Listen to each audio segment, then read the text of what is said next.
Hey everybody, it's Ryan here from Android Coliseum. I'm testing out the XFree, it's made by Tribit, XFree tunes. I can't hear you. So the idea is these are the over-the-head headphones, I don't know which one to use. And the idea is that they're actually really nice.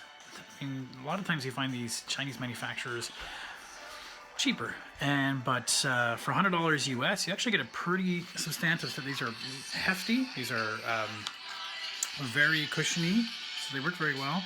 The only thing is the power button that we have here and the volume controls there, that I tend to find them a little bit recessed.